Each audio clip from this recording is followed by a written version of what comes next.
बहुत सारे अलग अलग तरह के लॉजिक्स दिए जा रहे हैं। कहा जा रहा है कि अगर आरपीएससी कोई गलत तरीके से परीक्षा लेती है, कोई गलती कर देती है तो परीक्षा रद्द करने का नियम है। लेकिन सवाल ये है कि जो लोग सही थे उनके साथ गलत करने का कौन सा नियम है, कौन सा कानून है। और इस बारे में बात करने के लिए मेरे साथ किरण शेखावत है, जिनको भी बहुत ट्रोल किया गया, बहुत अलग अलग तरीकों से ट्रोल किया गया। क्या कहना चाहती हैं आप? एक तरफ तो बुला बुला के थकने के बाद इतने सारे लोग, कभी 5 लोग, कभी 10 लोग, नेता आता तो 50 लोग धरना देते थे। यहाँ बिना बुलाए आप देखिए इतने सारे लोग हैं, तो पीड़ा कहाँ ज्यादा है वो तो दिख रही है। क्या कहना चाहते हैं? देखिए, आप एक आज पहली बार एसआई जिसको बोलते हैं, सब इंस्पेक्टर जिसको बोलते हैं, जिसको थानेदार बोलते हैं, आज उनके एक एक के माँ बाप यहाँ बिना बुलाया है। मुझे भी किसी ने बुलाया नहीं है। मुझे जब ये पता चला कि वहां पर उनको परमिशन नहीं दी जा रही है, तो कैसे नहीं परमिशन दी जाएगी? ये भारत है, ये राजस्थान है, और यहाँ लोकतंत्र में सबको अपना हक मांगने का अधिकार है। ये बताइए कि एसओजी ने कहा था कि 800 थानेदार में से 400 फर्जी हैं, ठीक है, और 20-20 और 25-25 लाख रुपए लिए गए हैं। तो 400 को डिवाइड करिए 25 लाख और 20 लाख से, तो अरबों रुपए होते हैं। मैं कहना चाहती हूँ कि हमारे राजस्थान सरकार से और सरकारी तंत्र से, क्या उन अरबों रुपयों में से 5 लाख की भी जब्ती करी क्या एसओजी ने?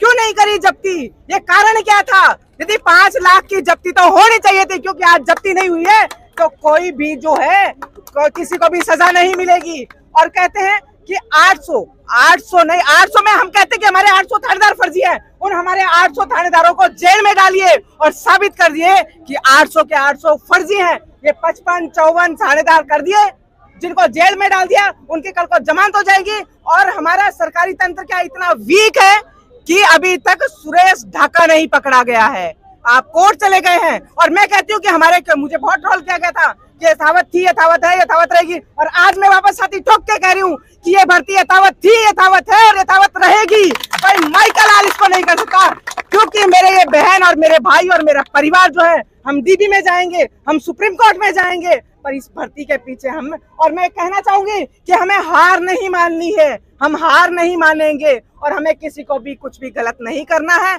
हम जीतेंगे, क्योंकि हम वो लोग हैं जो गरीब हैं, हम ऐसा हैं। हमारे पास नेता नहीं है। कल मैंने वीडियो देखे, मैंने खुद अपनी वॉल पे शेयर किए। एक माँ रो रही थी कि मैं बकरियां चराकर मेरी बेटी को थानेदार नहीं देखना चाह रही हूँ। एक बोल रही थी मैं मजदूरी करके थानेदार नहीं देखना चाह रही हूँ। क्या सिर्फ पैसे वाले लोग ही थानेदार बन सकते हैं? क्या उन्हीं का हक है थानेदार बनना? क्या आपको लगता है कि कई लोगों के करियर पर, सपनों पर, परिवारों पर बुलडोजर चलाकर कुछ लोगों ने राजनीति चमका लिया? जी, बुलडोजर नहीं, परमाणु बम कर दिया। और आपको मैं बता रही हूँ कि सरकार कहती कि हम अपराध कम करते हैं। ये 850 थानेदारों को ट्रेनिंग सरकार ने दे दी, हथियार चलाना इनको सिखा दिया, इनको आईपीसी सीआरपी भी बता दी कि क्या होती है। इन्हीं थानेदारों में से 800 में से यदि इनके साथ अन्याय होता है तो एक दिन एक आनंद पाल और एक राजू ठेठ इन्हीं में से निकलेगा।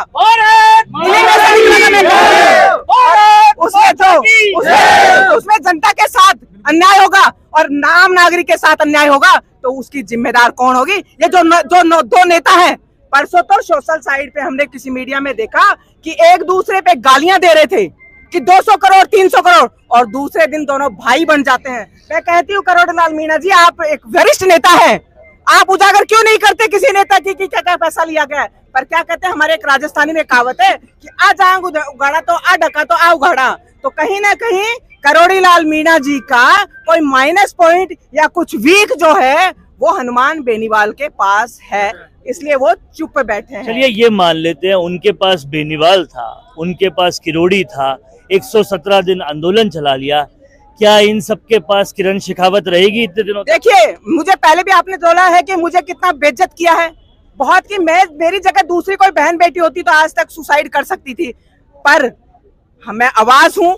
मेरे ये किसी ने कहा कि रिश्तेदार है, मैं बोलती हूँ मेरा एक भी रिश्तेदार नहीं है, पर मैं ये कहती हूँ कि 850 मेरा कोई बहन है, मेरी बेटी है और मेरा बेटा है। वादा कर दीजिए कैमरे पे कि आप मरते दम तक इनके साथ रहेंगे और सुप्रीम कोर्ट तक साथ रहेंगे। बिल्कुल, मरते दम तक मैं इनके साथ रहूंगी, चाहे मुझे वीडियो की धमकी दे, चाहे मुझे फोटो की धमकी दे, मुझे कोई फर्क नहीं पड़ता। मेरे 800 बेटे और बेटी मेरे साथ खड़े हैं, मेरे बैकबोन हैं।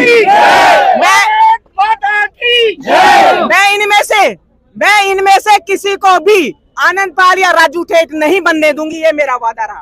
तो ये है किरण शेखावत, जिनका कहना है होंगे हनुमान बेनीवाल और किरोड़ी किसी के साथ, मैं इनका साथ सुप्रीम कोर्ट तक दूंगी, आखिर दम तक दूंगी। और इन्होंने कह दिया कि मेरा वादा है कि ये यथावत रहने वाली है। अब देखना ये होगा कि जो शहीद स्मारक 5, 10, 50 लोगों से भरा रहता था, आज वो जब इतना ज्यादा भरा हो गया, 800 लोगों के घर पे चूल्हे नहीं जल रहे, तो ये लड़ाई कितनी लंबी चलती है और सरकारें इसके आगे कैसे झुकती है। कैमरा पर्सन चेतना के साथ वरुण भंसाली, संवाद के लिए, संवाद भारत का, भारत के लिए।